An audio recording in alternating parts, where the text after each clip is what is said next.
El farmacéutico es uno de los lobbies más influyentes del mundo. 应对挑战，力行力改，破解难题。 Конечно, должны работать кооперативно, должны... Avecina una gran guerra entre la realidad virtual y la realidad aumentada.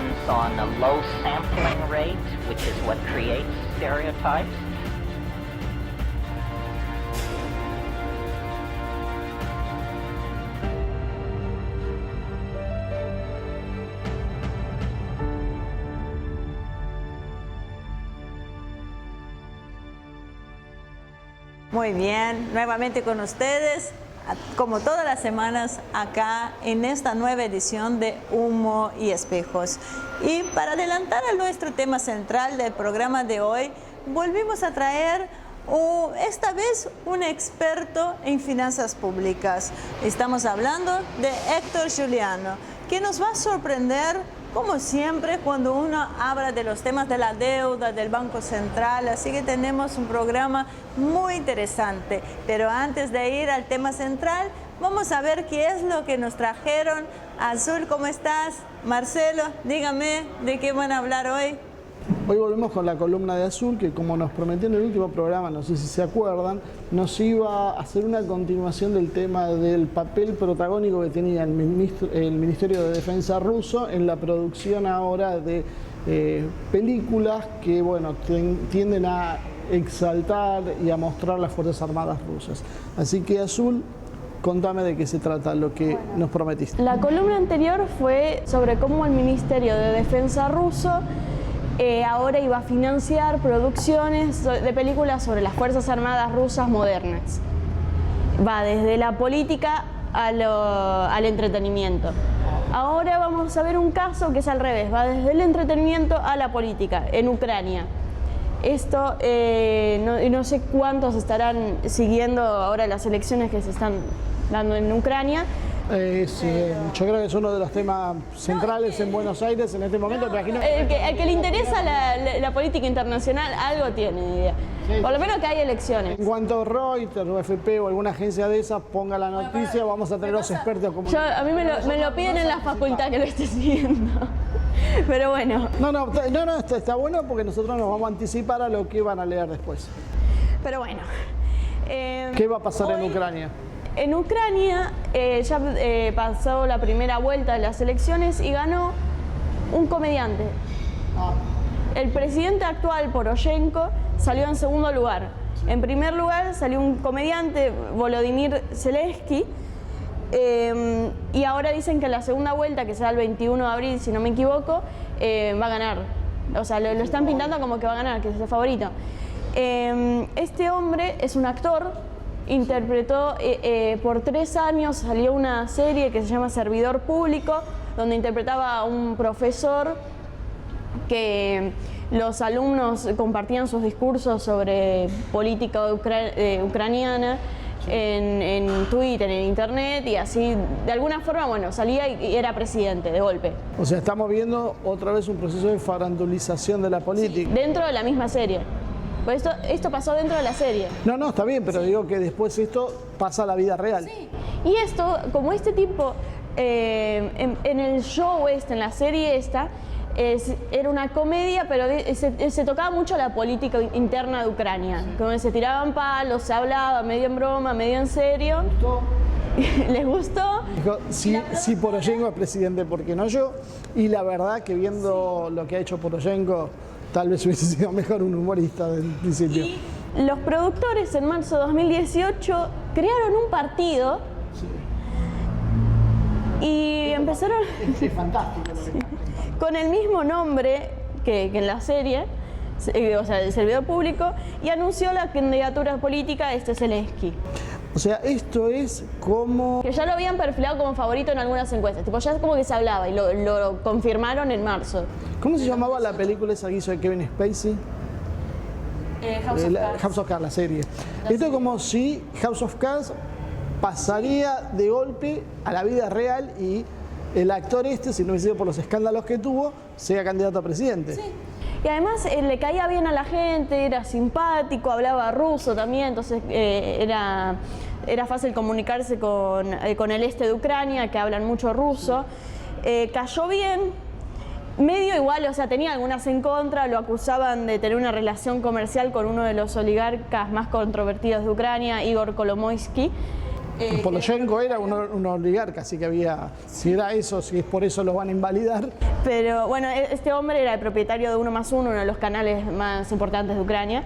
Pero en definitiva, o sea, sí, siempre fue uno de los favoritos y sigue siendo uno de los favoritos. No tiene una campaña tradicional, usa mucho las redes, Facebook, Twitter, YouTube. Y además, o sea, te habla de cómo, te admite abiertamente que no tiene puntos de vista políticos sólidos. O sea, te dice, sin promesas no hay decepción. El tipo se presenta y te dice, yo no sé, yo me voy a mandar. Nosotros también tenemos un presidente que no tiene punto de vista sólido, pero lo único que prometió, les equivocó en la parte de las promesas. No hubiese prometido nada y bueno, nadie hubiese hablado de pobreza cero. Hace poco, Poroshenko lo retó a Zelensky a un debate electoral. ¿Por qué? O sea, le dice, bueno, yo soy político en serio, en un debate Poroshenko se olvida de sus orígenes, pero bueno, dale, sigamos con que es político en serio, ¿no? Porque él es un multimillonario que si no era millonario... Pero el humorista, ¿qué hizo? Le dijo, bueno, dale, en el Estadio Olímpico de Kiev, con una capacidad de 70.000 personas. Zelensky ya está acostumbrado a hablar con gente, está canchero, entonces lo llevó a su territorio. Todavía no confirmaron la fecha. ¿Te imaginas acá un debate presidencial en la cancha de River? Cristina, Macri, con, bueno, yo creo que lo que Macri le iba a costar es llenar su Popular, pero el resto del estadio vibrando con el estudio sería interesante realmente, sería... Y además lo chicaneó a Poroshenko porque le dice, vos pensabas que yo iba a huir, pero bien que vos... que no me escondí como vos en el 2014, que Poroshenko no había querido ir a debate con Yulia Timoshenko, que era la primera ministra. Me quedé pensando lo de un debate de esa manera. Sería realmente muy interesante, sobre todo porque este tipo, claro, tiene manejo escénico. Entonces, salvo que vos tengas un público muy comprado, se va a meter a la gente en el bolsillo y lo va a ridiculizar a Poroshenko. Y encima le pone la condición del estadio y le pone la condición de que los dos se tienen que someter a análisis de sangre para confirmar que ninguno está o drogado o borracho, porque... Ahí corremos el paralelo acá. O sea, que los muchachos que están gobernando no se alarmen, no vamos a hacer eso acá. Acá es libre, no importa la condición y los problemitas personales. Solo vamos a evaluar la capacidad administrativa. Lo que pasa es que, o sea, hay rumores también en Ucrania que Poroshenko toma mucho. Entonces eso medio fue como también otro... Igual también dicen que Zelensky festejó demasiado cuando ganó la primera vuelta. O sea, están los dos como Poroshenko dijo, sí, no pasa nada. Suben las fotos los dos, viste, sacándose sangre. Están haciendo un show mediático terrible en Ucrania. Y además eso se está volviendo... En eso, un show mediático, nadie está hablando de la situación que está pasando en Ucrania, en serio, en la misma Ucrania. Esto es la gente que gobierna y que va a gobernar Ucrania, que está prácticamente partida por el tema del enfrentamiento en el Donbass con Rusia y que tienen que enfrentarse a la Rusia de Putin. Sí. No sé, yo no lo veo muy bien. Y acá se habla mucho de estas cosas, solo pasan acá. Sí. Mentira. No. Estas cosas pasan en todo el mundo. Nosotros no tenemos un conflicto tanto como Ucrania. Nosotros no tenemos ningún humorista que vaya a ir a la presidencia. No, tal vez a la gobernación de Buenos Aires. Pero bueno. Pero nada, esto lo había visto precisamente para la facultad y me llamó mucho la atención, me parecía curiosa toda la situación, porque además uno cuando habla de Ucrania, normalmente es sombría, viste, las conversaciones, no, la guerra, los muertos, lo de Rusia, y vos ves que la política de Ucrania hoy está pasando por una... Nosotros esta parte en general la hacemos más descontracturada, nos reímos un poco de la realidad, de los absurdos, de lo que otra gente se toma muy en serio. Pero esto que parece una tontería, en realidad lo que está mostrando es el poder de los medios. Sí. O sea, una productora armó su partido político, puso una de sus estrellas como candidata a presidente y va a ser presidente, probablemente si todo sale como esperan. Ganó la primera vuelta con más del 30% de los votos. Por eso. Cuando Poroshenko sacó un poquito más de la mitad que él. Sacó un 17,8%. O sea que con eso vemos que las posibilidades son importantes. Sí. Y cuando vemos que en Brasil creo que había hecho punto un payaso que llamaba Tiririca en Río de Janeiro. Sí, está... Claro, pero después te llega un Bolsonaro que no viene, pero en realidad viene, porque es un fenómeno mediático. Trump, o sea, que yo creo que hay un hartazgo, un cansancio con los esquemas políticos tradicionales que no lo entienden. Después te hablan de populismo, te hablan de ultraderecha, te hablan de lo que quieran. Pero si no entienden el fenómeno que se está viniendo encima, vamos a tener muchos, ¿cómo se llama este actor? Zelensky. Vamos a tener mucho Zelensky, porque la gente busca alguna alternativa a lo que nos están ofreciendo, así que es hora de esmerarse y bajar un poquito a tierra, conectar un poquito con las necesidades de la gente, que es lo que seguramente este Zelensky está haciendo. Pero bueno, ya nos quedamos sin tiempo. Quería traer este tema. Vamos a pedir que extiendan la columna. Vamos a pensar porque vemos que en los comentarios hay una tendencia que queremos más. Sí, Azul viene... En realidad no le damos más tiempo para que no nos deje sin lugar a nosotros, pero bueno, eso queda acá entre nosotros, que nadie lo escuche. Bueno, entonces, Azul, terminamos acá. Terminamos acá. Bueno, y seguimos entonces con vos, con el programa. Muy bien, muchísimas gracias, Azul. Nos vemos la semana que viene, como siempre. Parezco un poco repetitiva, pero es que me gusta bastante tus columnas, así que ya tenemos la promesa de agrandarlas en algún momento y hacer un programa completo con vos. Así que, Marce, nos vemos después del corte con nuestro invitado de hoy. Así que no se vayan, enseguida regresamos.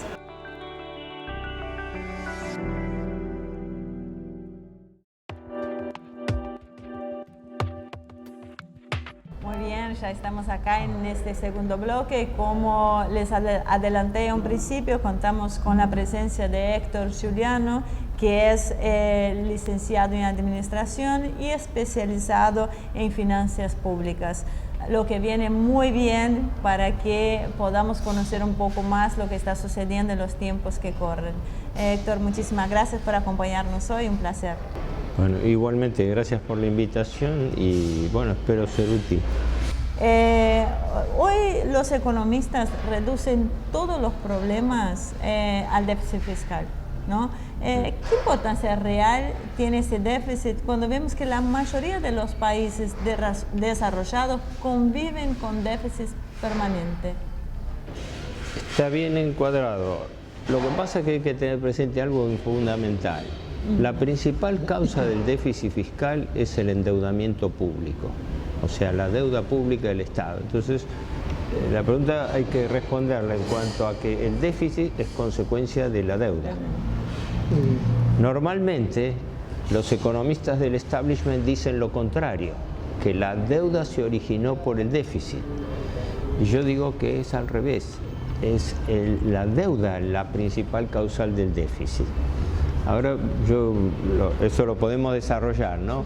Pero es cierto que ahora la cosa está polarizada y la gente, el ciudadano medio, no entiende del tema. Así que, si me permiten, 2-3 conceptos preliminares para ubicar lo que voy a decir. Primero, el principal problema de la Argentina es financiero y no económico. La gente cree que finanza y economía es la misma cosa y no es así. Cuando hablamos de economía física o real. Hablamos de problemas de inversión, de producción, de comercialización de bienes y servicios. Cuando hablamos de finanzas, hablamos de otro mundo de ideas. Hablamos del arbitraje entre tipos de cambio, tasas de interés. Por eso hay que tener presente que la deuda corresponde al plano de las finanzas, al plano de la economía monetaria.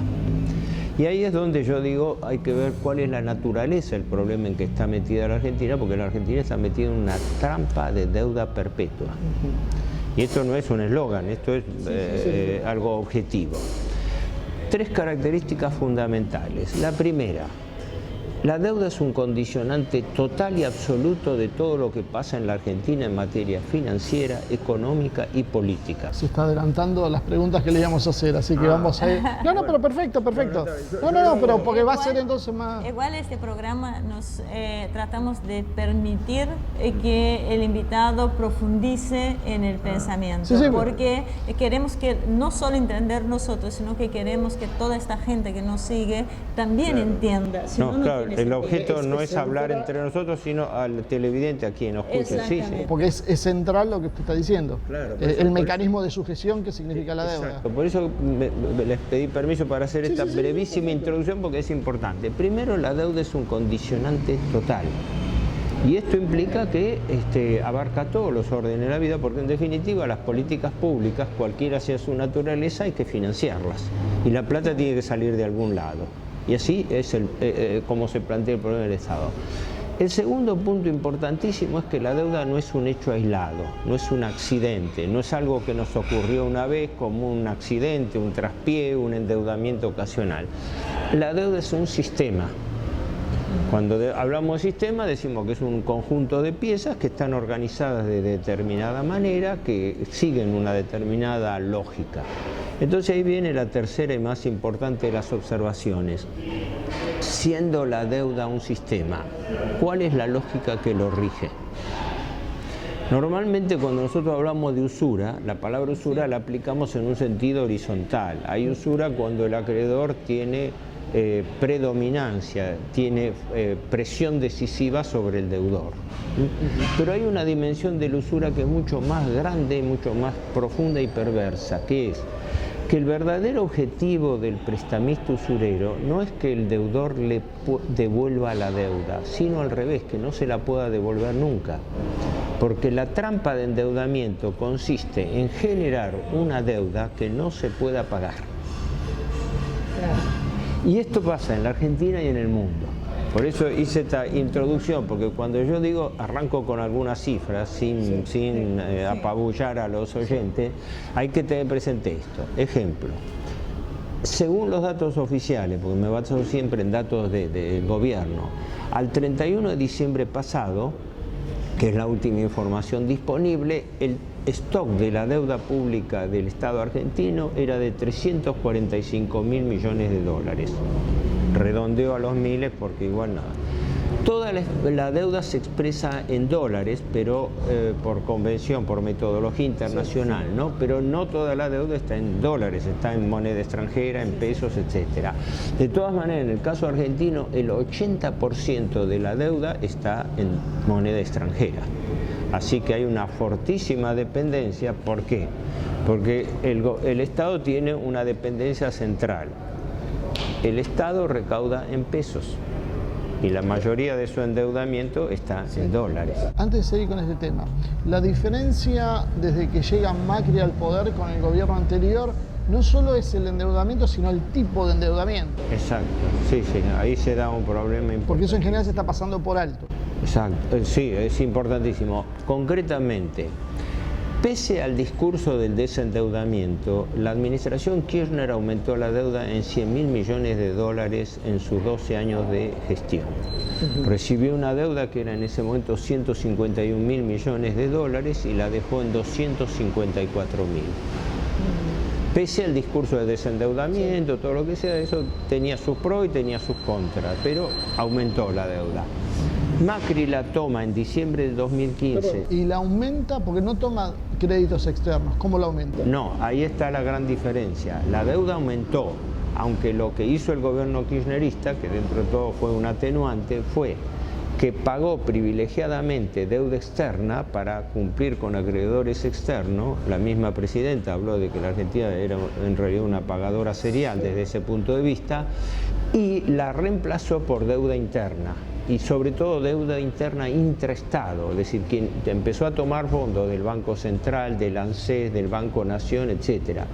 Con lo cual hizo que más de la mitad de la deuda, llegó a un 63, un 64%, fuese deuda interna, pero intraestado, es decir, los acreedores eran organismos del propio Estado, ¿no?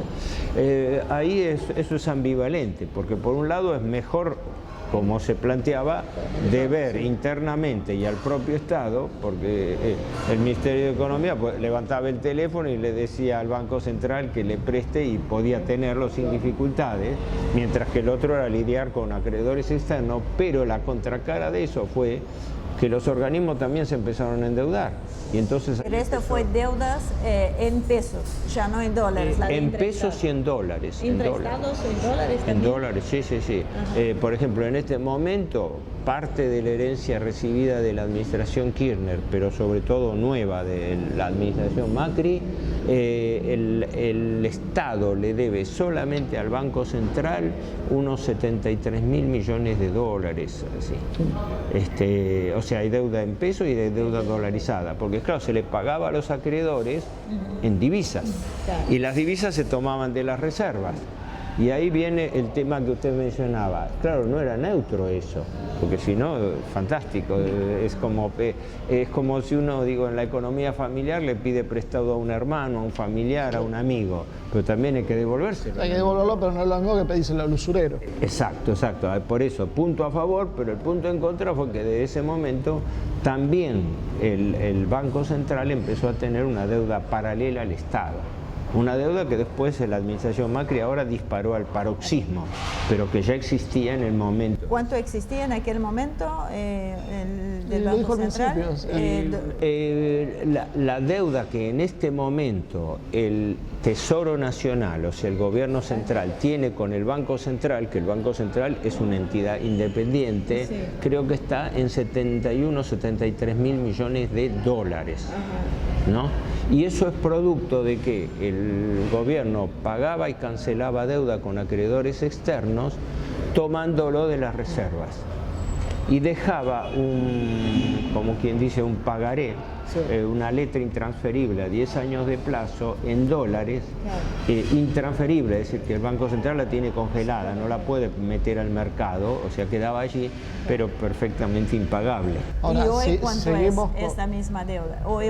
Se mantiene en el mismo nivel. Creo que, ahora no tengo las cifras allí, pero creo que son 71, 73 mil millones. Está constituida fundamentalmente por letras que ya caen en el vencimiento, entre ya la primera cayó y creo que hasta el 2024. El Estado las puede renovar desde ya. Si hacemos la misma analogía de una familia antes, cuando nosotros hablamos de esta deuda, estamos viviendo todos en la misma casa. Al vivir todos en la misma casa, bueno, entre todos deberíamos afrontar la deuda, sería más manejable, pero acá nos encontramos con un problema. Me dice, el Banco Central es independiente. ¿Por qué el Banco Central es independiente? ¿Por qué votamos? Esa es otra historia. Ahora lo hablamos, el tema de por qué, cómo y por qué un Banco Central tiene que ser independiente. Enseguida pero no, quería volver a esto, que el endeudamiento del Tesoro con el Banco Central, decía, no es neutro, porque el Banco Central, las divisas que tomaba eran de las reservas, y para reponer esas reservas no tenía plata, y en consecuencia empezó la política de reponer reservas internacionales tomando deuda. Y por eso empezó a crecer la deuda paralela, o que se llama cuasi fiscal. Se llama deuda fiscal a la del Tesoro y cuasi fiscal a la que contraen organismos paralelos como el Banco Central. Por eso digo que no fue neutro, porque si no estaríamos perfecto, fabricamos los billetes y no tenemos endeudamiento. ¿Y cuál sería la solución si no podemos pagar? Porque caemos en lo que te dicen los economistas liberales, o tomamos deuda afuera o tomamos deuda adentro. ¿Cuál es la opción? No, puede también no tomarse deuda. A ver, un momento. Ojo, a ver, una que no me quería olvidar era lo de la independencia del Banco Central. Porque sí, si no... No, esto no la vamos a olvidar. Independencia del Banco Central. Pero ahora, volviendo a este tema, el Estado, esto de texto, tiene tres fuentes básicas y clásicas de financiamiento. La recaudación tributaria, impositiva y previsional, la emisión monetaria controlada, porque el neoliberalismo confunde emisión con inflación, y no es así, no toda emisión monetaria es inflacionaria, ¿verdad? Mínimamente debería acompañar el crecimiento de la economía. ¿Cómo? Exacto, exacto. Cuando la emisión de moneda se corresponde con un crecimiento de la economía, no tiene que existir presión inflacionaria. Yo pongo un ejemplo paradigmático. Yo emito 1.000 millones de pesos. En este momento los estoy emitiendo para poder pagar intereses de la deuda pública. Detalle, ¿no? Es una emisión perfectamente inútil para el crecimiento. Al revés, es regresiva para el crecimiento. Si esos mismos 1.000 millones de pesos yo los imprimo para financiar la construcción de una fábrica, que genera producción, genera mano de obra y todo, esa emisión no genera inflación, sino al revés, hace aumentar. O sea, siempre la inflación es un desequilibrio entre los medios de pago y el crecimiento de la economía, ¿no? Por eso es tan irresponsable imprimir dinero sin respaldo como emitir deuda sin respaldo, que es el pecado central. Todo el problema histórico de la deuda pública argentina, y esto ya lleva desde el histórico préstamo de Baring Brothers de 1824, sigue una constante, pero en el proceso de endeudamiento moderno, que concretamente se destapa en el año 1976, con el proceso militar, la gestión de Martínez Dios, hasta ahora son 40 y pico años que la deuda ha seguido un proceso sin solución de continuidad. Se contraen obligaciones sin la más mínima demostración de capacidad de repago. Entonces, eso genera lo que yo llamo la trampa de deuda perpetua, porque si uno toma una deuda sin capacidad de repago, esa deuda inexorablemente está condenada a ser refinanciada a su vencimiento. Y el acreedor no lo va a refinanciar a las mismas condiciones, sino a condiciones más gravosas. Por eso la Argentina cada vez debe más deuda, cada vez eso le implica pagar más intereses, y como agravante cada vez el plazo de vencimiento de las obligaciones es más corto. La Argentina tiene una masa de cerca de 50.000 millones de dólares, la tiene colocada en letes, que son letras que van de 90 a 180 días. La vulnerabilidad es altísima. Y el Banco Central, que después hablamos, que las tiene a 1 y a 7 días. O sea, por eso digo, la trampa de endeudamiento perpetuo consiste en tomar deuda impagable y en acortar y agravar cada vez más las condiciones de refinanciamiento. Esto es un condicionamiento que hacen los países centrales y que casualmente se da a partir de la década del 70, que es cuando se rompe con el patronor y cuando empieza el negocio financiero a privar sobre lo... En realidad, históricamente, la demostración viene con el reciclaje de los petrodólares. En el año 73 se produce la crisis del petróleo, donde los países petroleros, en realidad se habla de los países petroleros, las empresas multinacionales que están en los países petroleros, ¿no?, elevan unilateralmente los precios del petróleo.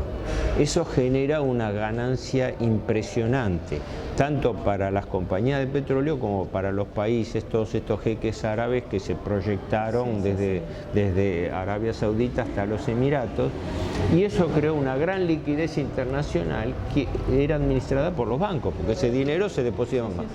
Entonces los bancos, no solamente en la Argentina, en todo el mundo, pero en particular en Iberoamérica, se largaron en masa a ofrecer préstamos supuestamente baratos, porque eran a baja tasa de interés, pero con cláusula de interés variable. Entonces, cuando se empezaron a colocar esos préstamos en la década de 70, se colocaban prácticamente incluso sin necesidad. Si la Argentina, el dato concreto, cuando el gobierno militar derroca a la administración peronista de Isabel Perón, el stock de deuda externa que tenía la Argentina entonces era de unos 9.000 millones de dólares, de los cuales solo 5.300 eran deuda externa pública del Estado, el resto era deuda externa pero privada, de empresas. Cuando termina el gobierno militar, de 9 la deuda había subido a 44.000 millones. Desde entonces la deuda, con todos los gobiernos que han asumido, se han lamentado de la herencia recibida en materia de deuda, pero todos la han aumentado. O sea que hay un cerebro político por encima de todo esto que vemos como financiero. Hay una estructura de poder económico y sobre todo financiero que está efectivamente por encima de las estructuras políticas. Esta es la realidad.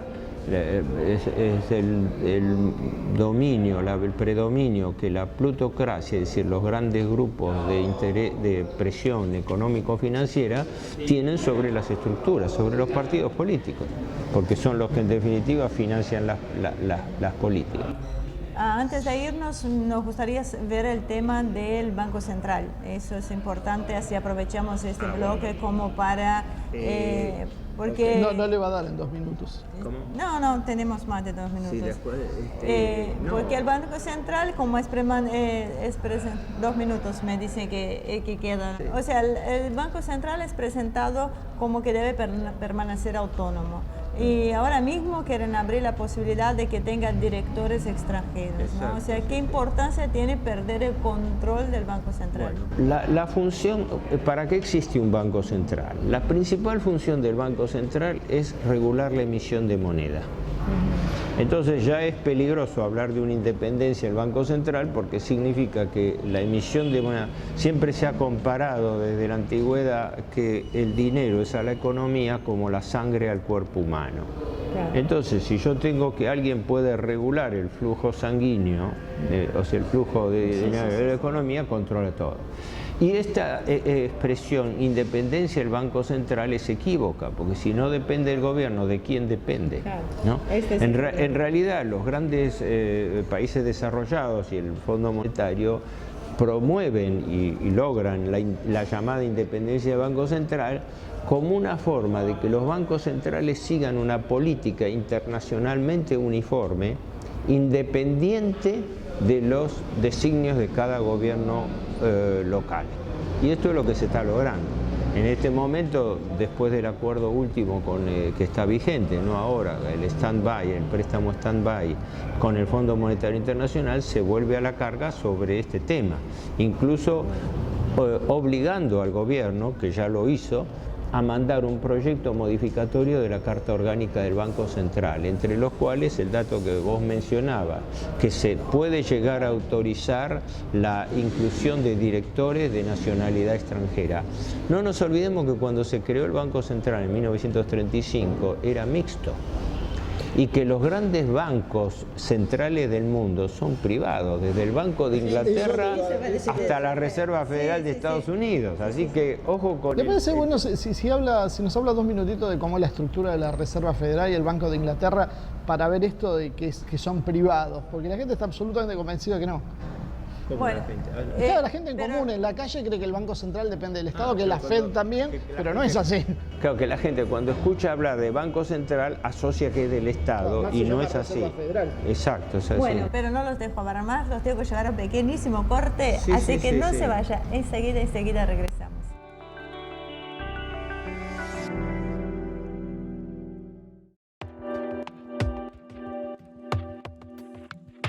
Muy bien, ya de regreso en este tercer y último bloque que indudablemente está muy interesante. ¿Sabes qué me hizo acordar? Me pasó, ¿te acuerdas? Hace unos años, unos cuantos años, en una entrevista a un economista, un asesor de una consultora, le dije esto de la Reserva Federal y me negaba, ¿verdad? Sí. Me negó que no, era eso privado. es el ABC, cualquier manual de economía, desde que, no sé, del clásico de Samuelson, todo.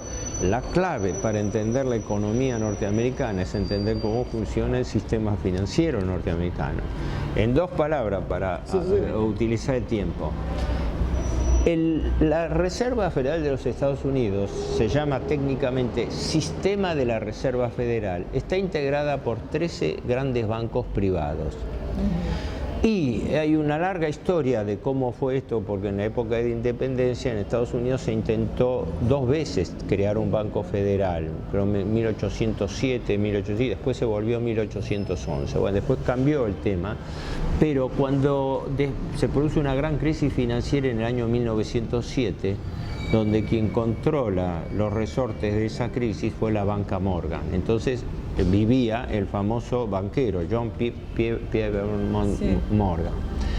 A raíz de eso se empieza a presionar, los grandes bancos empiezan a presionar para crear un banco central privado a imagen y semejanza del Banco de Inglaterra, que el Banco de Inglaterra fue el primero, 1694, que fue también producto del coso y que después subentró allí sobre todo la banca Rothschild, ¿no?, a controlar el banco. En Estados Unidos pasó algo parecido.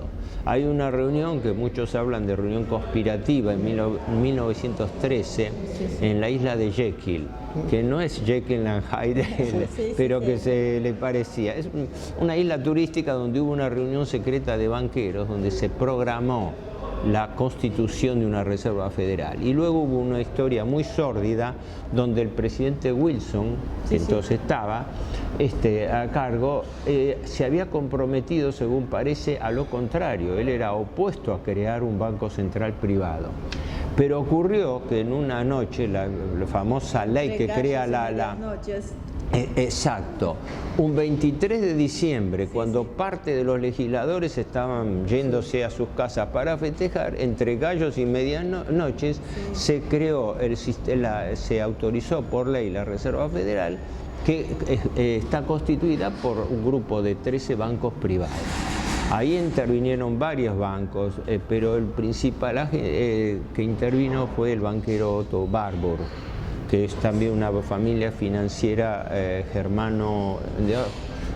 judío-alemana de Alemania y de Estados Unidos. O sea que no solo es privado, sino es internacional. Es internacional, exacto, exacto. Y ahí viene el porqué, la imputación de que la banca Rothschild actuó y actúa a través de la Warburg, porque es un conjunto de bancas interrelacionadas.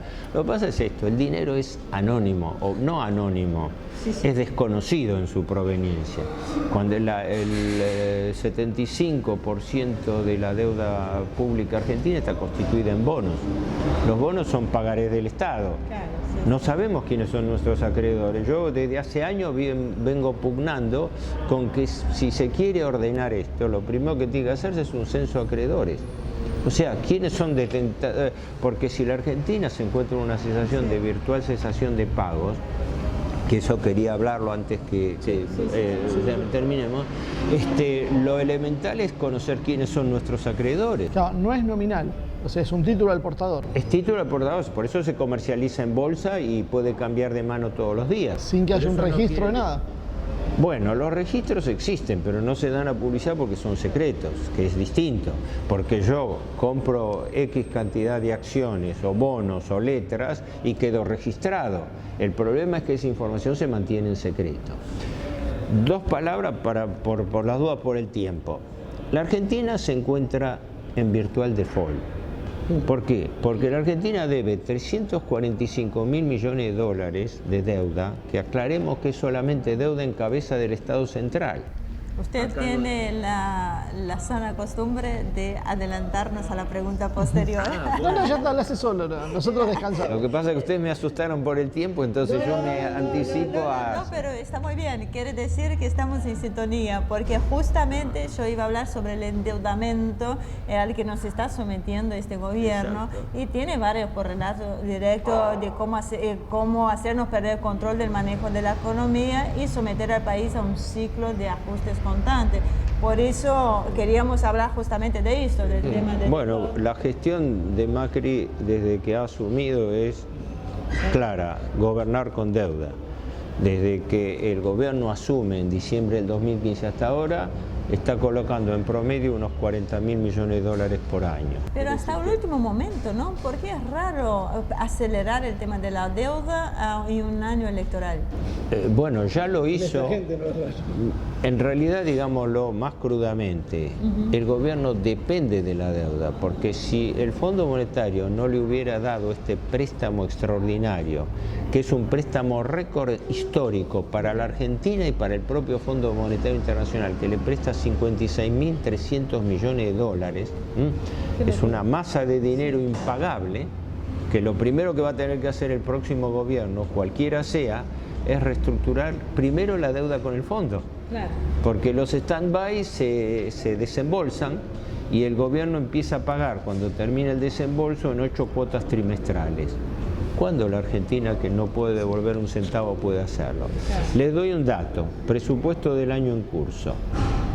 Vencen al país 51.000 millones de dólares de ese total de 345. Este año, 2019. Por presupuesto, dato de presupuesto. Mis datos son diferentes, creo que los vencimientos son mayores, pero me atengo a la cifra oficial. El presupuesto dice que este año vencen 51.000 millones. ¿Cuánto se va a cancelar de esa deuda? 0 centavos. Hasta el último centavo de deuda que vence por capital se refinancia, es decir, se toma deuda vieja y se entrega deuda nueva. Se toma un bono que vence como un pagaré y se entrega otro pagaré. Y además se toman, por presupuesto, 47.000 millones de dólares más. O sea, estamos frente a magnitudes inmanejables e impagables. Entonces, ¿qué pasa? Los acreedores son tontos, los acreedores no son pequeños inversionistas ignorantes, son financistas y fondos de inversión de primera línea que esto lo tienen perfectamente manejado. ¿Dónde está el negocio? El negocio está en la cuenta de intereses, que está subiendo en forma exponencial. La Argentina en el año 2015 pagó 10.000 millones de dólares de intereses, 2016 14.000. En el 2018 pasó a 21.000 millones de dólares de intereses y este año tiene que pagar otros 20.000. Solo en cabeza del Estado Central. Paralelamente, del Estado Central, del Gobierno Nacional, paralelamente el Banco Central tiene una deuda de entre 75 y 80.000 millones de dólares y está pagando otro tanto de intereses. Y habían autorizado a las provincias también a endeudarse. Y las provincias que han ido endeudándose no solamente en cantidad, sino peor, en moneda extranjera, claro. Sobre todo desde la administración Macri. Eso lo venía haciendo Macri en la ciudad de Buenos Aires. Sí, las provincias más endeudadas ya venía de antes, pero se acentuaron la provincia y la ciudad de Buenos Aires. Lo que agravó la administración Macri fue no solamente el quantum de la deuda que se está tomando, sino también el hecho que es deuda externa y por ende moneda extranjera, lo cual hace que ahora las provincias estén peor que la Argentina. Creo que aproximadamente, si no el 65 o 70% de la deuda de la provincia de Buenos Aires está en moneda extranjera o ajustada con cláusula dólar, porque puede ser en pesos, pero ajustada por tipo de cambio. Entonces, primer pecado central, tomar deuda sin capacidad de repago. Segundo, vivir refinanciando deuda bajo un régimen de deuda perpetua, lo que conlleva cada vez pagar más intereses. Para dar idea de la magnitud de la gravedad de esto, este año la Argentina paga unos 20.000 millones de dólares de intereses, en pesos son 750.000 millones de pesos. Claro, esos son 2.000 millones de pesos por día, promedio de intereses que se pagan. Para que ustedes tengan una idea de magnitud, construir un hospital, financiar la construcción de un hospital de mediana complejidad, totalmente equipado, sale 1.000 millones de pesos. O sea, en un día de intereses estamos pagando 2 hospitales. Y como si eso fuera poco, paralelamente el Banco Central está pagando más intereses que el Gobierno Nacional. Está pagando 2.600 millones de pesos de intereses. Porque paga tasa, la tasa más alta del mundo, 68% de interés anual por LELIQ, que vencen a 7 días de plazo. Y que está asfixiando la posibilidad mínima de repago, que es la economía. Exacto. A veces me quedo un poco sobrepasada con estas cifras, ¿no? O sea, ¿qué perspectivas hay para un nuevo gobierno? Sea el color que sea, porque todavía no se ha definido exactamente. ¿Cómo sobrevivís a esto? ¿Qué pasa si hay un default, una renegociación? ¿Y cómo quedamos nosotros? Ahí yo analizo hechos. Las conjeturas pueden ser variables, porque ¿quién puede saber lo que puede pasar en la Argentina ni siquiera hoy, dentro de un año, ni siquiera mañana? Pero se descuenta que el nuevo gobierno lo primero que tiene que hacer es encarar una reestructuración urgente de la deuda. Primero, sentarse a hablar con el Fondo Monetario, porque no se le va a poder devolver este préstamo al Fondo Monetario, que fue justamente un préstamo puente para aguantar el impago argentino. ¿Pero es corresponsable o no el fondo? Porque ellos saben lo que están haciendo. Ellos saben que no podían financiar esto. Por ejemplo, esto que se acaba de autorizar, el tramo que se autorizó anteayer, fines de la semana pasada, el viernes, un nuevo tramo de 10.800 millones de dólares, el fondo está corriendo un riesgo profesional altísimo, porque está avalando préstamos. Es más, sería largo hablar, ¿no? Las opiniones están muy divididas en el fondo, porque el préstamo se le ha autorizado a la Argentina porque la directora gerente Christine Lagarde está asumiendo un alto riesgo personal, avalando y felicitando al gobierno argentino. ¿Por qué lo hace si ya sabes en qué termina? Bueno, la explicación inmediata es que el principal accionista del Fondo Monetario, que es los Estados Unidos, le está dando un aval para sostener al gobierno Macri, porque caso contrario el gobierno Macri caería. Esta es la realidad política, es decir... Pero en realidad están condicionando al próximo gobierno. Exacto, cubre la doble finalidad de dejar en estado de servidumbre la administración argentina, porque es imposible poder liberarse de este tipo de endeudamiento, y además garantizarse que el nuevo gobierno va a quedar atado de pies y manos totalmente, de tal manera que lo primero que tiene que hacer es ir a pedir por favor una reestructuración de deuda. Y el daño que hace la administración Macri es que está agravando las condiciones que el futuro gobierno vaya a tener que hacer. Esto es importantísimo, porque una cosa es decir, yo estoy aligerando una situación, otra cosa es decir, la estoy agravando. No, indudablemente es funcional a este proceso que estamos hablando. Ahora, en el 2002 se cayó en un default, después se reestructuraron los pagos y la economía creció. ¿Es tan dramático eso? Bueno, es claro, acá se ve como un fantasma catastrófico la idea del default. Default, que significa incumplimiento, no significa repudio de la deuda, significa reestructuración forzosa de las obligaciones, que ahí es donde el Estado y el gobierno que dirige el Estado tiene que tener agallas para hacerlo. Es decir, la manera en que la deuda tiene que ser reestructurada.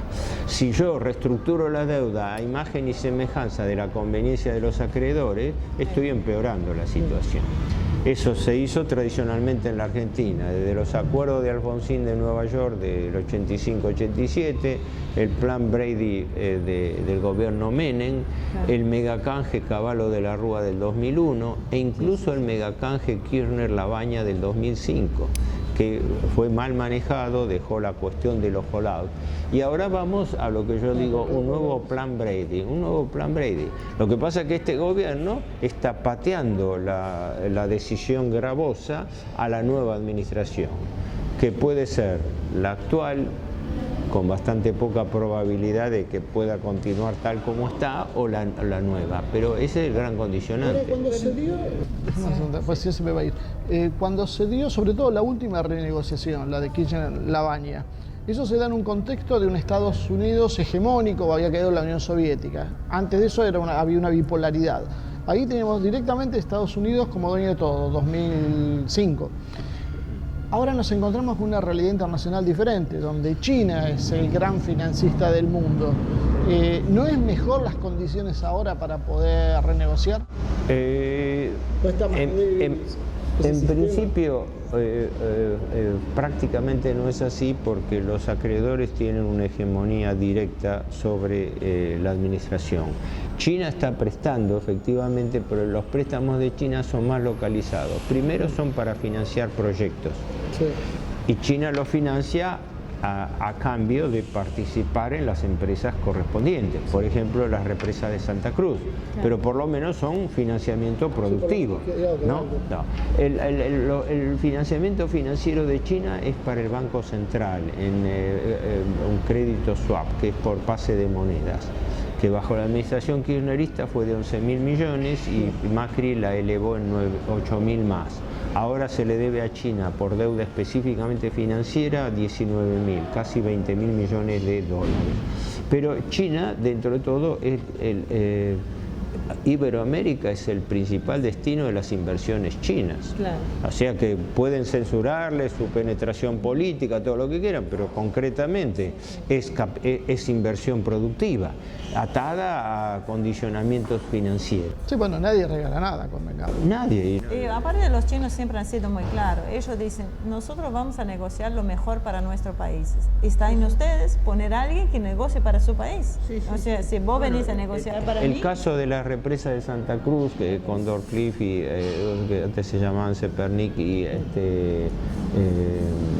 Kirchner, es un caso. Ellos pidieron que la empresa que por otra parte es una empresa, la Gonzua creo que se llama, o algo así, es la empresa que trabajó en las centrales de las 3 islas, un gran proyecto faraónico en China, participen.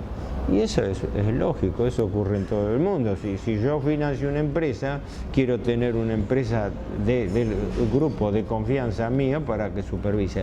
Eso en sí no lo veo ni irregular ni anormal. Ojalá las inversiones que viniesen fuesen cualquiera sea su condicionamiento de ese tipo. Yo lo único que, si me permiten, por las dudas por el tiempo, quería sí redondear una idea que quedó colgando al principio. Decimos que el Estado tiene 3 fuentes básicas y clásicas de financiamiento. La recaudación fiscal, la emisión monetaria y la deuda pública.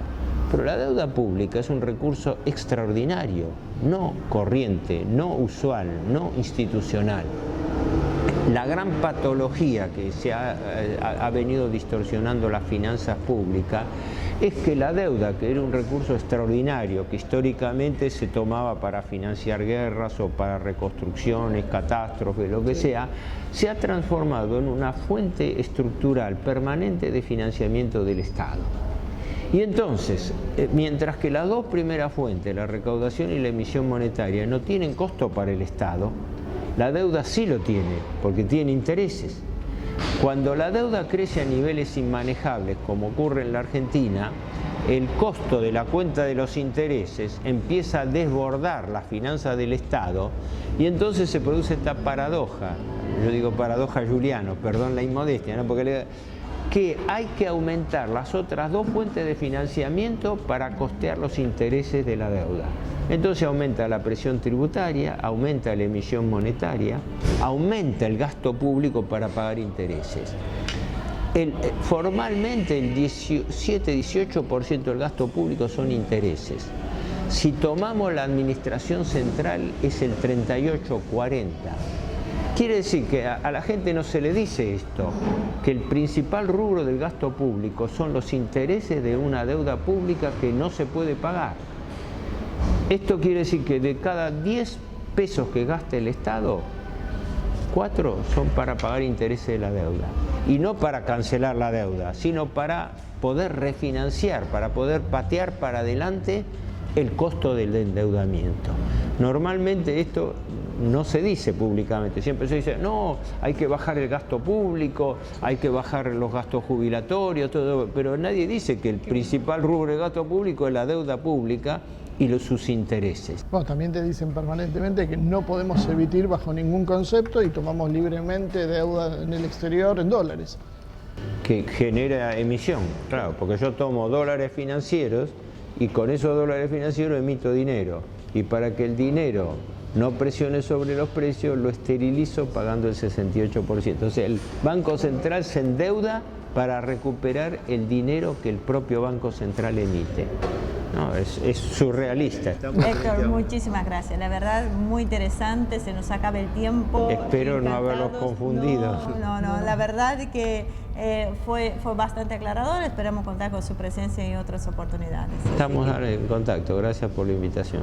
Muy bien. Hasta acá llegó el programa de hoy. Indudablemente muy interesante. Creo que tenemos mucho que hablar, mucho por debatir en este año tan complejo para la Argentina, que es un año electoral y un año donde claramente estamos sufriendo una enorme crisis. Así que, como siempre, muchísimas gracias por acompañarnos. Esperamos sus comentarios en nuestras redes sociales, que se suscriba a nuestro canal de YouTube ACTV Producción y nos vemos la semana que viene con una nueva edición de Humo y Espejos.